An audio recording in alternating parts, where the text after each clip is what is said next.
Jamaah.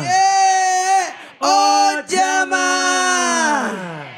Alhamdulillah. Mana tepuk tangannya dong. Masya Allah jamaah dari Bandung. Dan juga jamaah Islam itu yang di rumah baru bergabung. Kita katakan lagi. Hari ini kita masih membahas tentang tema. Bagaimana jika aku rindu. Ya, kita panggil kembali guru kita Ustadz Syam. Tepuk tangan buat Ustadz Syam. Ustadz, gini. Benar gak sih bisa terjadi jika kita terlalu merindukan almarhum atau almarhumah. Akan kita kebawa dalam mimpi kita katanya. Kalau kita terlalu rindu. Mohon izin penjelasannya, silakan Ustadz Syam. Bismillahirrahmanirrahim. Tabi guru-guru kami dimuliakan Allah Subhanahu wa taala, kita baca surah Al-Fatihah. A'udzu billahi minasy syaithanir rajim. Bismillahirrahmanirrahim. Alhamdulillahi rabbil alamin.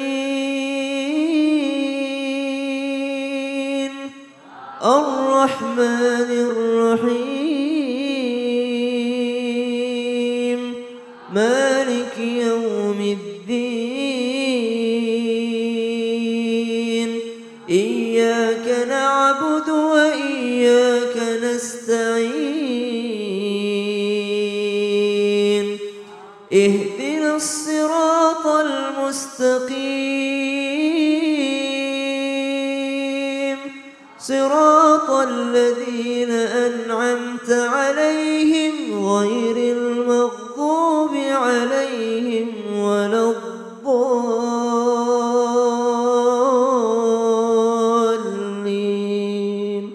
آمين.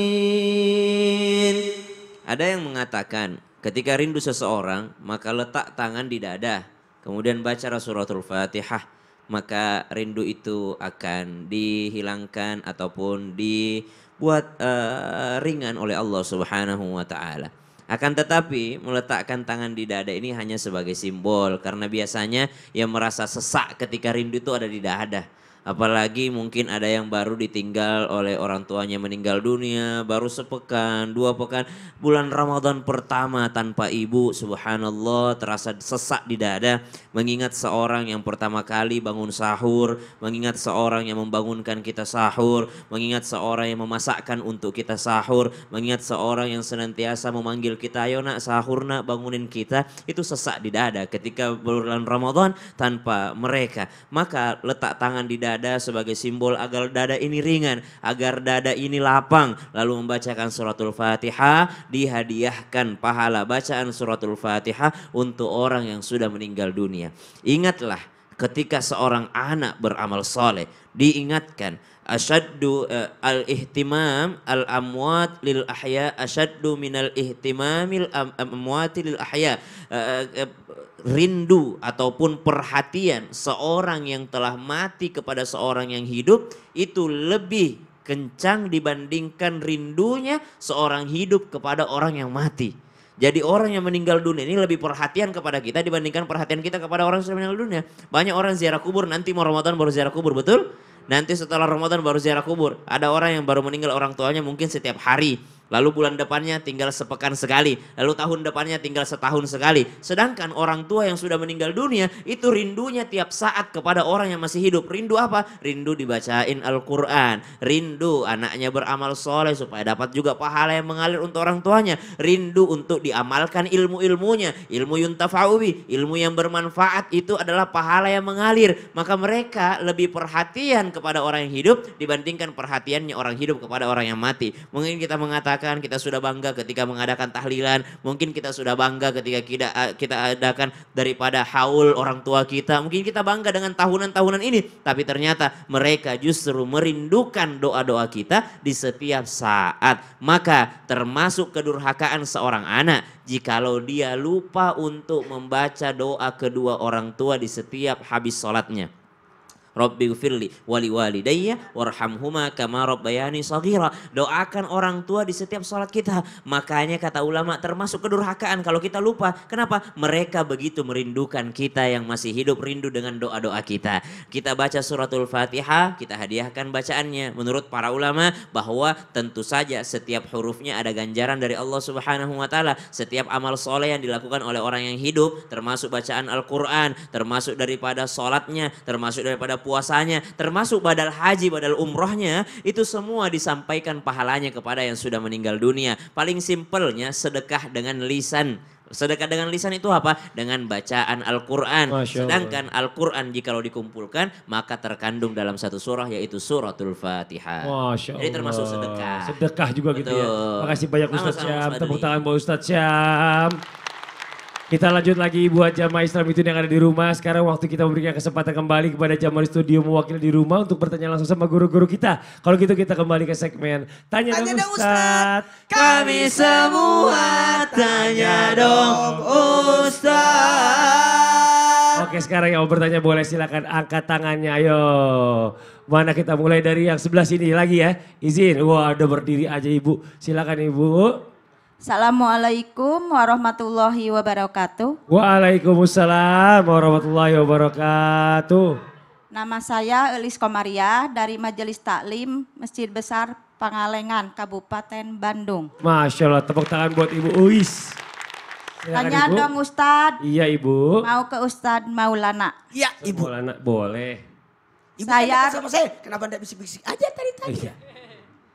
Saya rindu sama anak saya yang sekarang susah dihubungi. Bahkan tidak pernah menengokin mamanya lagi. Gimana cara mengobati rasa rindu itu? Bahkan saya sedih. Sedih banget. Itu aja Ibu Uis pertanyaannya, ya. Terima kasih banyak Ibu Uis, tepuk tangan buat Ibu Uis. Kepada semua orang tua yang merasa rindu dengan anaknya, maka telepon. Terus nggak diangkat-angkat, sibuk. Gini aja, dengerin baik-baik. Cinta itu ada 6. Cinta yang tingkat pertama, cinta biasa. Cinta sama tongkat, disayang-sayang. Ada cinta yang kedua, simpati. Ada orang cinta dengan artis Korea. Tidak mungkin dia menikah sama orang Korea kan? Kemudian yang ketiga, ada cinta karena empati. Dia cinta kepada siapa Bu? Orang Palestina dengan cara membantu. Ada namanya cinta karena kekasih. Namanya cinta rindu. Nah ini kepada anak namanya cinta rindu. Kepada Rasulullah namanya kemesraan. Allah ya Nabi salam. Itu gimana kita kemesraan dan cinta kepada Allah, menghambakan diri. Nah, kategori rindunya sama anak itu adalah cinta dalam bentuk sudahlah. Maka doakan, bukan lagi mendoakan lagi. Ada yang namanya di atasnya yaitu sibukkan diri kita dengan kebaikan. Sehingga kita tidak kepikiran. Apalagi satu, bisa jadi anaknya sudah punya rumah sendiri, punya keluarga sendiri. Janganlah kau ganggu, betul tidak? Anak lagi ujian, sekolah di luar negeri, jangan repoti. Kan dia lagi konsentrasi. Hah? Konsentrasi. Ya, konsentrasi. Jangan sampai nanti ujiannya nilainya buruk. Karena ntar mamanya lagi nelpon. Udahlah, sibukkan diri kita dengan kebaikan, ikhlaslah. Menyibukkan diri kita dengan kebaikan yang menyebabkan anak itu, ya biasa. Orang tua itu kan begini sebenarnya. Apa tuh? Harusnya orang tua itu pura-pura cuek-cuek aja. Oh gitu ya, anak yang butuh. Ma, gitu, mah, aku mau ke rumah mama. Silakan. Aku pengen makan masakannya mama. Masya Allah. Kapan? Boleh juga dikirimi masakannya. Betul. Makasih tepuk tangan buat Ustadz Maulana. Beruntung yang masih punya orang tua, ayo. Yang punya orang tua mampir ketemu orang tuanya. Anak-anak yang di kos. Ya. Tuh, mamanya tuh rindu tuh. Ini kita berdua udah gak punya orang tua. Ya udah yuk kita lanjut lagi kalau gitu. Yang mau bertanya lagi silakan angkat tangannya, ayo boleh. Nah sekarang, yang bagian atasnya dulu yuk silakan Ibu. Iya, punten. Bismillahirrahmanirrahim. Assalamualaikum warahmatullahi wabarakatuh. Waalaikumsalam warahmatullahi wabarakatuh. Perkenalkan, nama saya Siti Rohimah dari Majelis Ta'lim Masjid Besar Pangalengan, Kabupaten Bandung. Tepuk tangan buat Ibu Siti Rohimah. Saya mau bertanya kepada Habib Usman. Boleh Ibu. Mangga, diantos. Siap. Bagaimana tanda-tanda jika ternyata Allah merindukan kita sebagai hambanya? Gitu aja Habib, terima kasih. Wassalamualaikum warahmatullahi wabarakatuh. Waalaikumsalam warahmatullahi wabarakatuh. Simple, Silakan, Dik. dalam itu pertanyaan. Iya, Masya Allah. Ustaz Fadli, Ustaz Maulana, Ustaz Syam. Bismillahirrahmanirrahim. Allahumma salli ala Sayyidina Muhammad wa ala ali Sayyidina Muhammad. Wa qala Nabi sallallahu alaihi wasallam, "Idza aradallahu bi'abdihi al-khair, ajjalallahu al-'uqubah fid dunya wa idza aradallahu bi'abdihi syarr, amsaka anhu bidzanbihi hatta yuwafa bihi yaumal qiyamah." Jadi ingat, di sini ada dua golongan nih. Golongan yang pertama, ketika Allah Subhanahu wa taala menginginkan sebuah kebaikan pada hamba, dia akan segera hukum di dunia. Jadi kalau misalkan hamba tersebut pengen Allah selamatkan, dihukum dulu di dunia. Dikasih musibah, dikasih cobaan. Siapa yang berikan? Allah Subhanahu wa taala. Jika Allah menghendaki kejelekan, keburukan padanya, dia akan mengakhirkan balasan atas dosanya yang dia perbuat hingga nanti apa? Akan kelak dia dapatkan hukuman tersebut dalam akhiratnya Allah di hari kiamat nanti. Golongan yang pertama ini adalah golongan mereka yang banyak dosa. Wa ma asabakum min musibatin fabima kasabat aydikum. Musibah yang terjadi pada hamba karena ulah tangan hamba tersebut.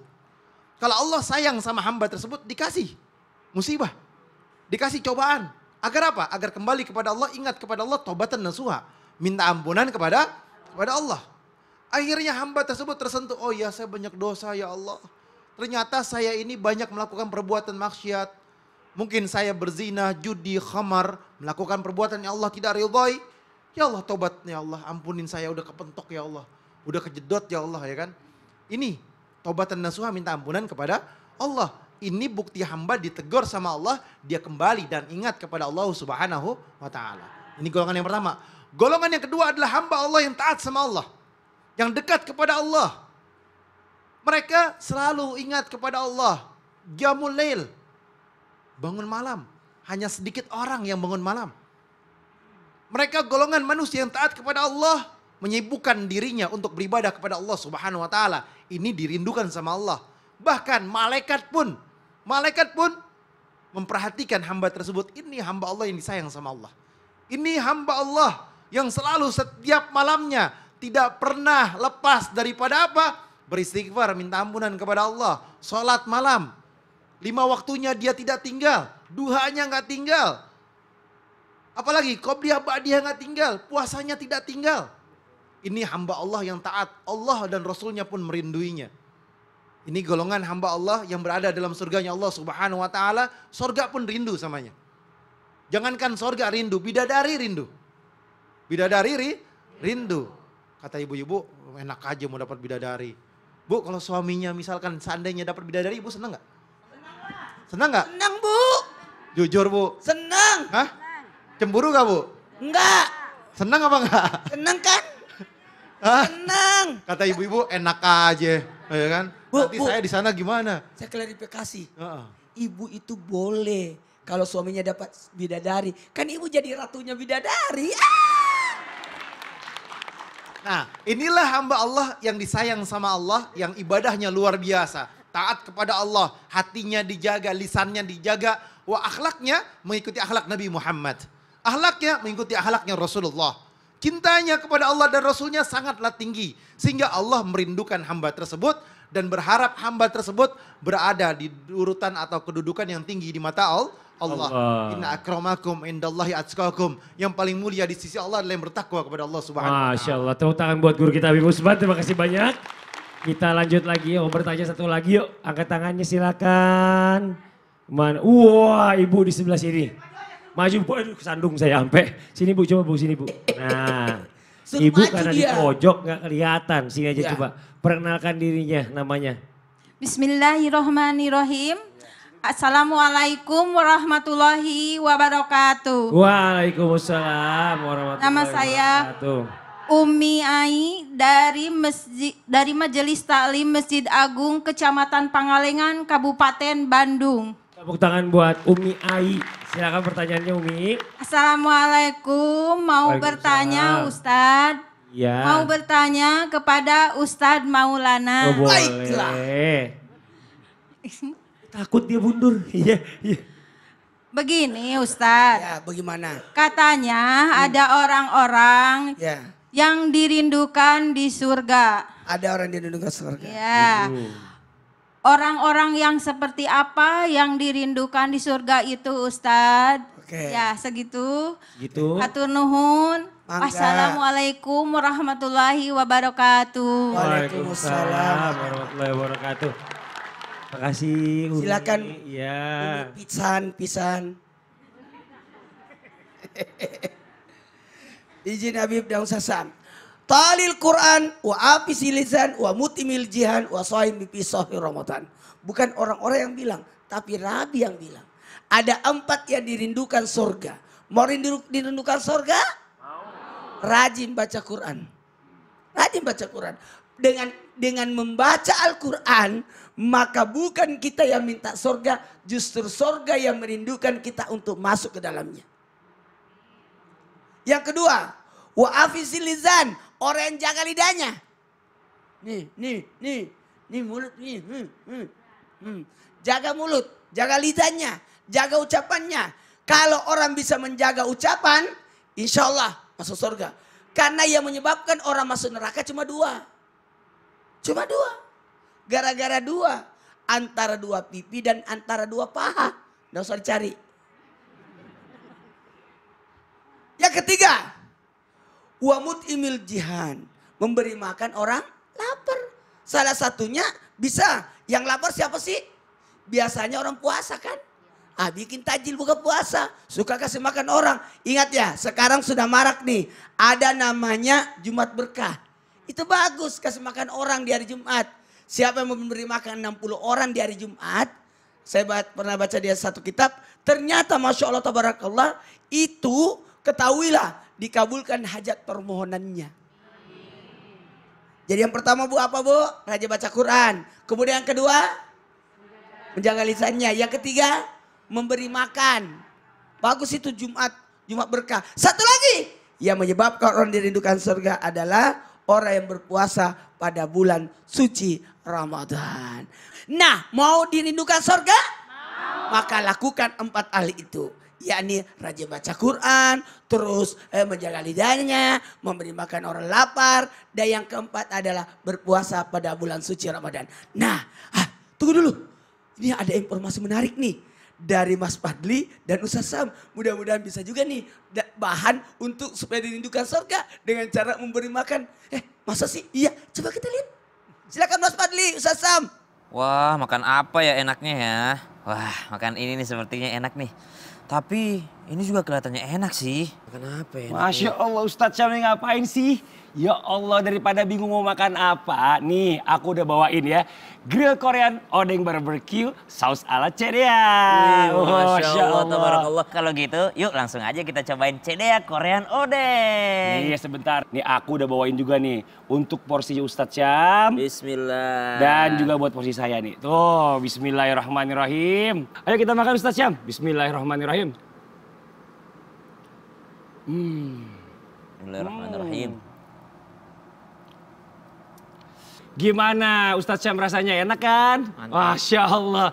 Ini Cedea Korean Odeng. Sangat cocok dikreasiin jadi berbagai menu. Udah gitu masaknya praktis. Cedea Korean Odeng bisa dibuat sebagai camilan ataupun sebagai menu spesial makan bersama keluarga. Seperti menu ini. Grill Korean Odeng Barbecue Saus ala Cedea. Masya Allah. Emang ya Cedea nggak pernah bikin kecewa. Selain itu rasanya juga selalu bikin nagih. Masya Bener Allah. banget Ustadz Syam ya. Karena Korean Odeng resepnya asli dari Korea. Kualitas premium dan mengandung protein ikan yang baik untuk tubuh.